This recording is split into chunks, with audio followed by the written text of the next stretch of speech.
Hey guys, this is Jeff from Evans Tuning. Today's Daily Tune episode, we have a 2009 Mustang GT. It has a forged bottom end, Saleen supercharger, 60-pound injectors, twin Ford Racing fuel pumps, long tube headers, full exhaust, and we're going to be doing a tune on 93 octane with an SET programmer. So we're going to get this on the dyno and get started. In completely different conditions, you don't want it to be like, you know what I mean, like fall to summer.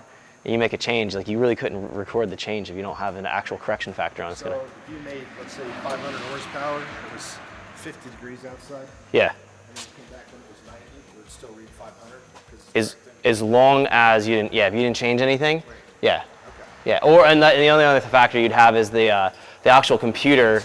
You know, if you're getting more heat soak, the computer pulling ignition timing out or something, or running it a little richer, that's going to obviously affect power. But if everything was the same, if it remained the same, then yes, it would. Two completely different conditions.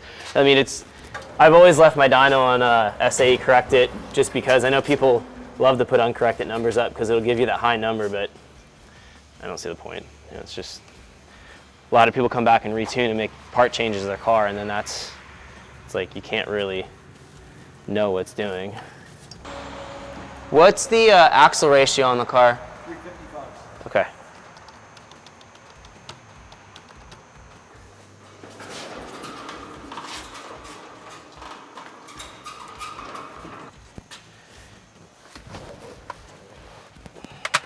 So we just got the car strapped on the dyno. I'm going to be sending a custom file that I've already created in advance to the SET programmer, and then I'm going to flash the car for the first initial flash. Each flash with SET, or in Fords in general, takes between 5 to 10 minutes. So the flash process, the tuning process, is a little bit slower than, say, like a GM or a Dodge. So we're going to flash the initial file and fire it up and then start making changes from there.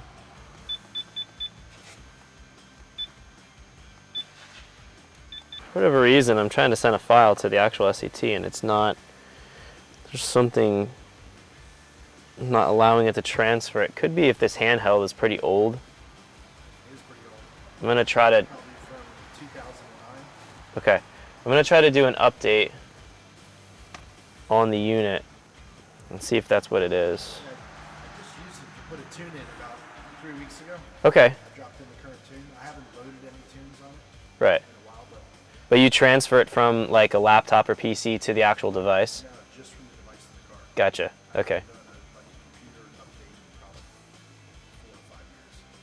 in probably 4 or 5 years. Okay, that's probably what it is. In this case, because my software is so current, Yeah. a lot of times it's looking for a relatively new firmware on the actual unit, the handheld, in order to send the file. So there must be some kind of mismatch because it's not allowing me. So I'm downloading the updates right now, and then we'll have to install them on the actual device. I'm ready to call SET and have them remote in here and fix this. Something is. Hey Ron, this is Jeff calling from Evans Tuning. I have a client's Mustang on my dyno with an X3 programmer, and I'm trying to send a custom tune to the X3, and it keeps giving me an error. I don't think it's recognizing the actual device. I try to use the device updater, and it keeps trying to install the drivers. It says it installs them, but it still doesn't recognize it. I'm not sure what I should do. Okay, thank you. All right, thanks. Bye. So I had to give SET a call. They did a remote desktop to my laptop. They updated the drivers that were on my laptop for this older X3 programmer. The unit hasn't been connected to a PC for quite some time, so the firmware was super old. So we had to update everything. Now everything should work. Ready to send the file and do the flash and get started. There we go. Which one of these files do you care least about? I guess keep the JDM. Yep. Ditch the other two. Okay. Because I'll overwrite one of this should have 10 slots of available tunes, but I think because the programmer's so old, it only has 3 available slots. It's only got 3. Yeah, and More. Yeah. okay, because the newer X3s have like 10. Okay. So all right, I'll. Only need one good one. Right. Yeah. So we'll just write. JDM is one I've been running, so Okay. I guess. I'll leave that on there. That's fine. How many slots do you need? Just one. I can keep rewriting in the same slot, but I just need to make sure that, you know, keep one of them that runs the car just as for a backup, just in case.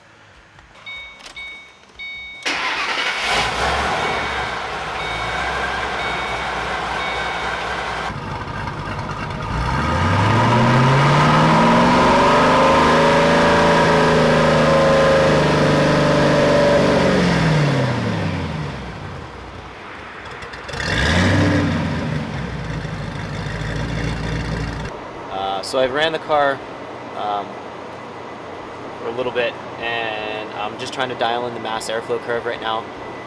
The initial calibration curve that I started with was a little lean, so I'm adding fuel and building up the mass airflow curve. Also updating some of the electric drive-by-wire tables to control idle a little bit better, and you know, keep flashing, keep the tuning process going, and see how it goes. And after this next flash.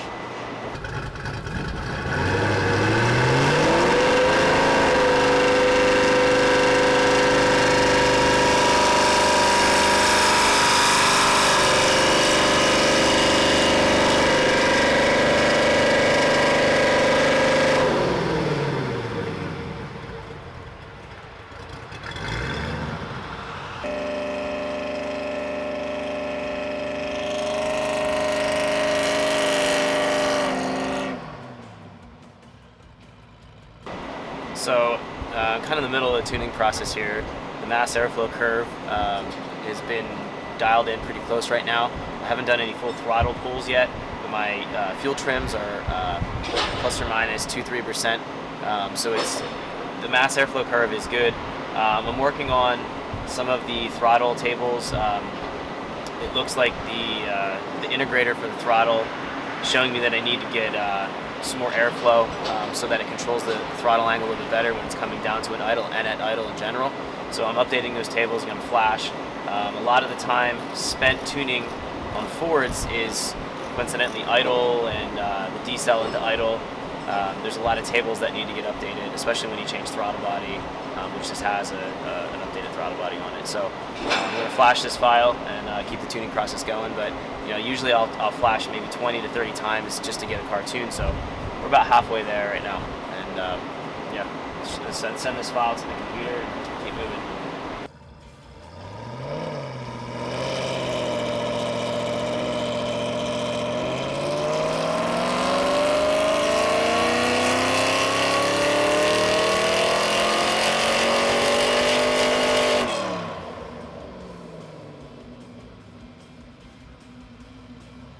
So I just did the full first full throttle pull here. Airflow was a little rich, timing was a little conservative, right, for the first pull, which is usually how I start, just to make sure everything's safe. I'm going to add a little bit more timing into it, watch the knock sensors, and clean out the fuel a little bit as well, and make another pull. It should make definitely over 500 at the wheels. Some more tweaking here, so keep moving and do another flash.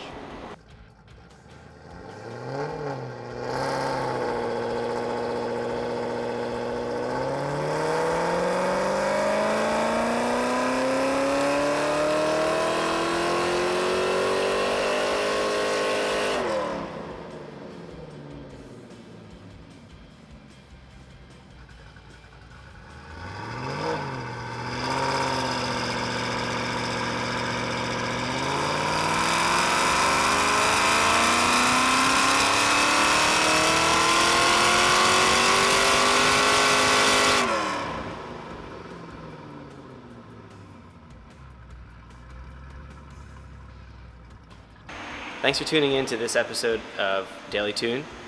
Just got finished tuning this 2009 Mustang GT with a Saleen supercharger. Put down 528 wheel and 510 torque.